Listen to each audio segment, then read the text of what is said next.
एक लड़का था गरीब, बहुत गरीब, उसकी एक विधवा मां थी, बड़ी दुखी थी। उसने कहा मैंने तो अपना विधवापना गुजार दिया, मेरे ना पति है, एक इकलौता लड़का है। उसने कहा मैं करूं क्या, मेरे बाद इस लड़के का क्या होगा, ना मैं इसे पढ़ा पाई, ना मैं इसे लिखा पाई, मेरे पास इतना पैसा ही नहीं था। एक झोपड़ी में रहती थी गांव के बाहर। उस बुढ़िया को पता चला कि जंगल में कोई पहुंचे हुए संत पधारे हैं। उसने बच्चे से कहा कि बेटा एक काम कर, बहुत पहुंचे हुए संत जंगल में आए हैं, जा उनसे कुछ पूछा। उसने कहा मां संत क्या करेंगे, हमारे बुरे दिन हैं, संत क्या कर सकते हैं। बोले बेटा संत कुछ ना करे, वो हमें कुछ नहीं देंगे, लेकिन मेरी आत्मा बोल रही है कि संत के पास जरूर जाओ, वो तुम्हें कुछ दे या ना दे, लेकिन तुमसे कुछ लेने वाले भी नहीं है। जाओ संत के पास, जाने में फायदा हो या ना हो, लेकिन एक बात मान लेना बारामती वालों, संतों के पास जाने से नुकसान कुछ नहीं हुआ करता है, फायदा हो या ना हो ध्यान रखिए, कोई नुकसान नहीं होगा। जाओ बेटा कुछ मत मांगना, बस मेरा एक प्रश्न पूछ लेना। बच्चे ने कहा मां क्यों परेशान होती है, मैं खुश हूं ना गरीबी में। बोले बस बेटा जाकर इतना पूछ ले, मेरा कहना मान ले, बहुत बड़े संत है, जाकर इतना पूछना। देख मैं तुझे पढ़ा नहीं पाई, लिखा नहीं पाई, लेकिन तुझे संस्कार जरूर दे रही हूं, जाकर के इतना पूछना। संत से ये मत कहना कि हमारी गरीबी मिटा दो, बस इतना सा प्रश्न कर लेना कि संत जी हमारे बुरे दिन दूर होंगे या नहीं होंगे, कब होंगे हमारे बुरे दिन दूर। बच्चे ने कहा मां तू परेशान मत हो। बोले बेटा तू जा, मेरी आज्ञा मान। क्या करता, मां का आदेश, चला गया संत से प्रश्न पूछने। बड़ी दूर जाना था, गरीब के घर ना गाड़ी होती, ना मोटर होती, ना कार होती है, पैदल ही चला जा रहा है।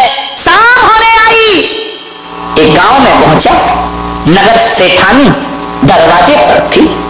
जाकर के इस बच्चे ने कहा कि मां रात हो रही है, मुझे जाना दूर है, तुम्हारे घर में मुझे सहारा मिलेगा, एक रात सोने का अवसर दे दो, कहीं भी मुझे सुला दो, जहां गाय बनती हो वहां मुझे सुला दो, बस एक रात सहारा दे दो। उस सेठानी को थोड़ी दया आई, उसने कहा बच्चे आओ रात सो जाओ। वो पुराना जमाना था, आज तो रिश्तेदार को भी सुलाना खतरे से खाली नहीं है मेरे भाई, ना जाने क्या उठा के ले जाए। उसने कहा बेटा आराम से सो जाओ, कोई दिक्कत नहीं है, विश्राम करो, कुछ खाओगे। उसने कहा नहीं मां, बस तूने मुझे चार दीवार एक छत दे दी, बड़ा उपकार मानूंगा तुम्हारा। सुबह उठा चलने लगा। सेठानी ने कहा बेटा ये तो बताओ तुम जा कहां रहे हो। बोले मेरी मां ने भेजा है, एक बहुत बड़े संत आए हैं, एक प्रश्न लेकर भेजा है कि जाओ पूछना कि हमारे बुरे दिन दूर होंगे या। सेठानी ने कहा बेटा एक प्रश्न मेरा भी पूछ लेगा। अरे उसने कहा आप तो इतनी धनवान है, इतनी बड़ी हवेली में रहती है, आपको भी कोई प्रश्न है क्या। बोले बेटा मेरा एक प्रश्न पूछ लेना। उसने कहा जा रहा हूं, आपने उपकार किया है, एक प्रश्न तुम्हारा पूछ लूंगा। बोले जाओ संत से ये पूछना कि मेरे पास दौलत है, माया है, सब कुछ है, कोई कमी नहीं है, एक बेटी है मेरी, पूछना उसकी शादी कब होगी। वो बोलती नहीं है बेटा, गूंगी है, जाके पूछना ये कभी बोलेगी या नहीं बोलेगी। उसने कहा पूछ लूंगा। आगे बढ़ा, एक किसान का खेत पड़ा, 12 बज गए, भूख लगी। किसान से बोला कि मुझे भूख लगी है। किसान दयालु था, घर से रोटी आई थी, चटनी आई थी, भाजी आई थी। उसने कहा आ बेटा तू भी खा ले और मैं भी खा लेता हूँ। पहले के वो लोग थे कि भूखा आए तो अपना खाना खिलाते थे, पहले के लोग ये सोचते थे कि कोई आवे तो हम खावे, और आज के सोचते कि ये जावे तो फिर हम खावे। विचार करिए, किसान ने खाना खिलाया, किसान ने कहा कि बेटा तू जा कहां रहा है। बोले एक संत है, प्रश्न पूछने जा। किसान ने कहा भाई एक काम कर, एक प्रश्न। अरे उसने कहा जहां जाओ वहां एक प्रश्न है। बोले ये पूछना संत से, समय हो रहा जल्दी समाप्त करता हूं, ये पूछना संत से कि मेरे खेत में फसल आएगी? मैं इतनी मेहनत करता हूँ, इतने वृक्ष लगा रखे हैं, फल ही नहीं आते उनमें। जाके पूछ लेना बेटा। उसने कहा पूछ लूंगा, आगे चला। बड़ी जोर से प्यास लगी, गर्मी के दिन, कंठ सूख गया। देखा एक संत तपस्या कर रहा है, बाजू में कमंडल रखा है। गया संत के पास, संत जी बड़ी प्यास लगी है। संत ने, तपस्वी ने कहा पानी पीना है? बोले हाँ। कमंडल दिया, बोले ले पी ले पानी। एक बात तो बता, कहानी मालूम है? तू जा कहाँ रहा है? बोले एक महासंत आए हैं, एक प्रश्न। बोले एक काम कर, मेरा भी। अरे उसने कहा यार किसान का भी प्रश्न, सेठानी का, ये बाबा फकीर का भी प्रश्न। हाँ बोले ये बोलना कि मैं 12 वर्षों से तपस्या कर रहा हूं, मुझे बोधि की प्राप्ति नहीं हो रही, ज्ञान नहीं मिल रहा है। जा पूछ लेना मुझे ज्ञान मिलेगा या। चला गया संत के पास। कहानी बहुत लंबी है, मैं बिल्कुल शॉर्टकट में बता रहा हूं, क्योंकि अब तुम इतने समझदार हो कि सूत्र में ही समझ जाते हो। अब पानी कहने की जरूरत नहीं है, H2O कह दो तो तुम समझ जाते हो। विचार करिए। पहुंचा संत के पास, संत ध्यान में थे, चुपचाप हाथ जोड़कर बैठ गया। संत ने कुछ दिन बाद ध्यान खोला। कौन है बच्चा तू? कहां से आया है? 2 दिन पैदल चल के आया हूं बाबा जी। प्रश्न पूछना है मुझे आपसे। आप बहुत पहुंचे हुए संत हैं। संत ने कहा ध्यान के बाद ही मैं उत्तर देता हूं, तो सही समय पे आया है। लेकिन बच्चे मेरा एक नियम है। बोले क्या? बोले एक दिन में मैं केवल 3 प्रश्नों के उत्तर देता हूं, 3 से ज्यादा नहीं देता हूं, उससे ज्यादा मैं कुछ नहीं जानता। बच्चे ने कहा लो मरे, प्रश्न है 4 और बाबा उत्तर देंगे कितने का? 3 का। एक सेठानी का प्रश्न, एक किसान का प्रश्न, एक बाबा का प्रश्न और एक मेरी माँ का प्रश्न। संत ने कहा 3 only 3, 4 नहीं। बच्चे ने सोचा क्या करूं, किसका पूछूं, किसका छोड़ूं?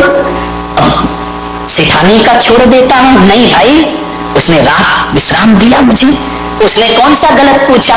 बच्ची का भविष्य तो पूछा है। ऐसा करो किसान का छोड़ देते हैं। फिर मन में आया किसान खेत जोतता, फसल उगाता, तब सबको भोजन। यदि किसान ना रहेगा तो पूरा देश भूखा मर जाएगा, इसलिए किसान का प्रश्न में नहीं। बाबा का छोड़ो। अरे यार बाबा ने कौन सा अधार्मिक प्रश्न किया है? बाबा ने धार्मिक प्रश्न ही तो किए कि ज्ञान मिलेगा कि नहीं मिलेगा। जिसने पानी पिलाया उसका प्रश्न। ऐसा करो माँ का प्रश्न। अरे उसी माँ ने तो मुझे भेजा है, वो नहीं होती तो ये 3 कहां से मिलते? मेरी माँ ने क्या बिगाड़ा है? सोच में पड़ गया। बाबा ने कहा जा बच्चे 3 प्रश्न पूछ। बच्चे ने 3 प्रश्न पूछे। लौट कर आया, किसान मिला, बाबा मिला। क्यों रे? मेरा प्रश्न पूछा? हाँ बाबा जी पूछा। क्या बोले संत? बोले तुझे ज्ञान जरूर होगा, इसी वक्त बोधि की प्राप्ति होगी। तो अभी तक क्यों नहीं हो रही? बोले तू अपनी जटाओं में जो मणि छिपा के बैठा है उसे निकाल, क्योंकि तेरा ध्यान मणि में है, तेरा ध्यान भगवान में नहीं लग रहा है। वो मणि तेरी बाधा बन रही है, उसे निकाल के फेंक, तुझे ज्ञान प्राप्त हो जाएगा। उसने अपनी जटाएं खोली। बोले हाँ बेटा मैंने मणि तो छिपा रखी, बड़ी कीमती है। तो बोले जब तक ये है तब तक तुझे ज्ञान मिलने वाला। सोच ले, मणि रखना है या भगवान का ध्यान रखना है। उसने कहा बेटा तूने मेरी जटाएं नहीं खोली, मेरी आंखें भी खोल दी। ले बेटा ये मणि मैं तुझे प्रदान करता। उसने कहा नहीं बाबा ये मैं क्या करूंगा, मैं गरीब आदमी। बोले बेटा रख लो रख लो, मैं किसी को क्यों दूं? तूने मुझे ज्ञान दिया, मैं तुझे दान प्रदान करता हूं, ले जा, आज मैं तुझे प्रदान करता हूं। मणि हाथ में ली, कान में ही मतलब इधर ध्यान दिया। मणि हाथ में ली, चला। अब कौन मिला? इतना ही भूल गए, वो तो प्रश्न भूला, तुम कहानी भूलते। किसान मिला। किसान ने कहा बोल बेटा क्या पूछा? मेरा पूछा या नहीं? बोले पूछा। क्या बोले? बोले किसान तेरे खेत के वृक्षों में फल जरूर आएंगे, फसल जरूर लगेगी। तो अभी तक क्यों नहीं लगे? बोले तेरे पेड़ के नीचे कुछ गड़ा हुआ है, उससे जड़ें जमीन तक नहीं पहुंच रही हैं, उससे टकरा रही हैं, इसलिए पेड़ फलता फूलता नहीं। बोले खैर बेटा, उसने खुदाई की, सोने के घड़े मिले जिसमें अशरफियां रखी हुई थी। किसान की आंखें चौंधिया गई, बरसों से भूखा मर रहा हूं, गरीबी का शिकार बन रहा हूं, ये सोने के घड़े। उसने कहा बेटा तेरा बड़ा उपकार। बोले उपकार तो आपका, आपने मुझे रोटी दी थी। बोले नहीं बेटा, तूने घड़े दी, एक काम कर बेटा, ये सोने के घड़े मैं तुझे प्रदान। अरे बोले मैं क्या करूंगा, आप किसान है, आपकी जमीन पे आपका हक है। बोले बेटा सोना से ज्यादा कीमती तो जमीन हुआ करती है, धरती हुआ करती है। सोना आज है कल खत्म हो जाएगा, जमीन पर फसलें आएंगी, किसान हमेशा माला माल रहेगा, मुझे इसकी जरूरत नहीं। इस पे तेरा बैलगाड़ी बुलाई, सोने के घड़े रखे, उसे बिठाया, चल दिया। किसका घर पड़ा है? कौन बोला? शांति सेठ का। सेठानी का घर पड़ा, बैलगाड़ी रुकी, सेठानी निकल के आई। क्यों रे? पैदल गया था, बैलगाड़ी ये क्या हो रहा है पीछे? बोले मुझे नहीं मालूम अम्मा, मेरा प्रश्न पूछा। बोले हाँ पूछा, क्या बताया? बोले तेरी लड़की की शादी जरूर होगी। जरूर होगी? बोले हाँ, कब होगी? बोले जिस लड़के को देखकर तेरी लड़की की आवाज वापिस आ जाए वही उसका पति होगा। इतने में पीछे से लड़की दौड़ी आई, लड़के पे निगाह पड़ी, उसने आवाज लगाई, अम्मा मैं बोलने लगी हूँ। अम्मा ने कहा हो गया बेड़ा, पकड़ा दूल्हा बनाया।